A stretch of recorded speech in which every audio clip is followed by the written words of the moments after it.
Hey guys, it's Julius here with another video of working smart, saving and investing. In this video, I'm going to talk about practical ideas you can start with today to help you have a better handle on saving your money.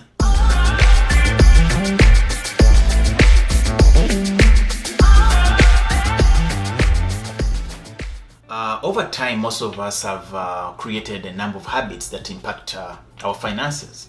Even the smallest choices have potential consequences on our ability to reach financial goals. Whether it's an impulsive decision to buy a new car instead of a used car, or packing lunch instead of going out for lunch, habits can either undermine our saving goals or support them. Over a lifetime, being aware of our habits and consciously deciding to align those habits with our goals can make a big difference. However, you have to ask yourself, what are you spending your money on? Every day, you make many choices that affect your finances. Now, these decisions may not seem like a big deal at the beginning because they're not that expensive, but over time, they can add up financially and create habits that are very hard to break. If we are to look at how small habits can become expensive, we can use this example. Imagine every work day you brew coffee at home instead of stopping at a coffee shop for regular coffee or perhaps a mocha or a latte. Coffee brewed at home usually is going to cost you less than 25 cents a cup, while a mocha or a latte can run up to $4 if you buy it from your coffee shop every morning. In a month time, you could save between $75 and $95. Over a year, that could add up to $1,000 or more. Now, if you put that money in a savings account to meet a life financial goal, such as saving for a new car or retirement, that $1,000 a year could make a big difference. Even if you cut back to treating yourself to a premium coffee once a week, or a few times a month instead of every day, you have a significant amount of money. The goal here is not to cut back completely at the beginning, but instead you can go from 7 cups to 3 cups a week, and as time goes on, you can cut back completely.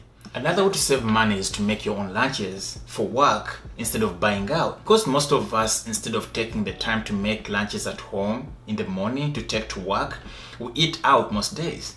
Because we don't have much time for lunch, many times we use fast food restaurants. Now, the cost for even an inexpensive lunch can easily get close to $10 every day. Even 2 fast food lunches a week can cost you $80 a month, or nearly $1,000 a year. As I mentioned in the previous example, habits may have consequences over the long term, not just in terms of how much they can cost you, but also in other ways. Next, I want to talk about the concept of cost-benefit analysis. Now, the cost-benefit analysis, sometimes also called benefit-cost analysis, is a systematic approach to estimating the strength and weaknesses of alternatives used to determine options which provide the best approach to achieving benefit while preserving savings. Now, that's a lot, but I'm going to break it down for you. One way to make a decision on spending money on something that you want to buy or do is to use the cost-benefit analysis. And the cost-benefit analysis,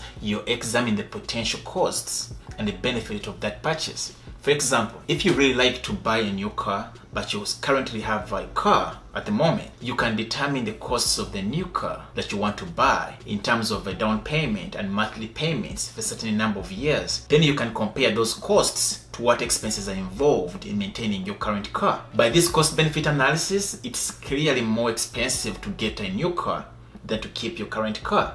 However, as your car ages and needs more repairs, the cost-benefit analysis will shift in gears at some point, and it may be worth to get a new car. If your car breaks down at some point and it costs more to fix it than a down payment on a new car, it most likely makes sense to go ahead and get a new car. The other point I would like to discuss is spending your money on appreciable versus non-appreciable assets. In other words, liabilities versus assets. Now, it's more worthwhile to spend money on assets that are likely to appreciate versus those that are not. For example, a home is likely to appreciate in value over time.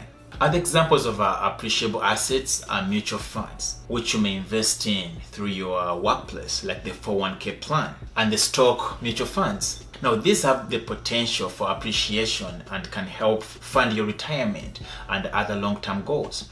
Now, on the other hand, other assets don't carry the same appreciation potential as a home. Cars, for example, tend to depreciate quickly, especially new cars. Now, depreciation means that an asset will become less valuable over time. Now, how I understand it in simple terms: assets bring in money, while liabilities like cars take out money. That's how I understand it. I'm also going to throw in impulsive spending. Now, you see, with so many ways to shop, it's very easy to engage in unnecessary and impulsive spending. Now, stores and malls are all around us, and most stores are online, so you can shop at any time from home. In many cases, unnecessary and impulsive spending needs to be addressed from two different angles. The first is dealing with the issue that prompts the spending, and the second is dealing with the source of funds for the unnecessary spending. Now, the desire to buy new things can spring from many sources. Sometimes it's emotional. Now, if you are feeling bad about something, going out and spending on something new can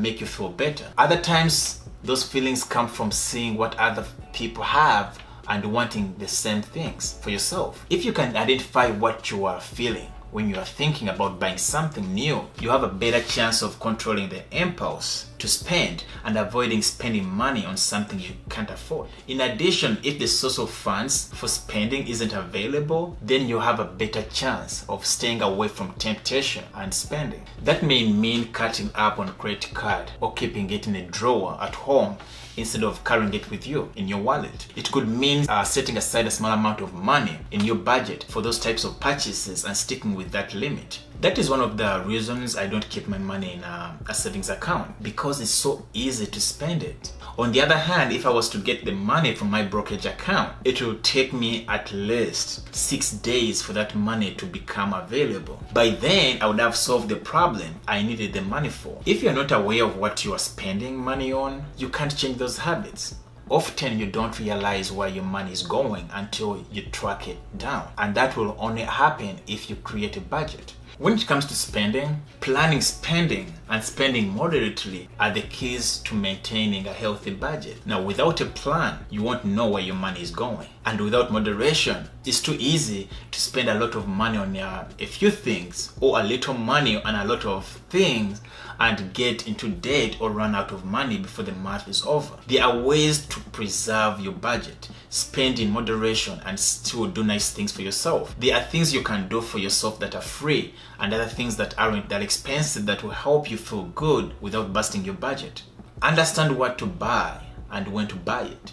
One important aspect of creating disciplined spending habits is to understand the difference between the needs and the wants, and how to make the decisions about spending that are rational rather than emotional. I hope this video helps you get a better hand on your daily spending. It's so easy to just spend here and there without thinking about it. Thanks again for taking your time to watch my videos. If you like the content, hit the like button and consider subscribing to join the journey. Thank you.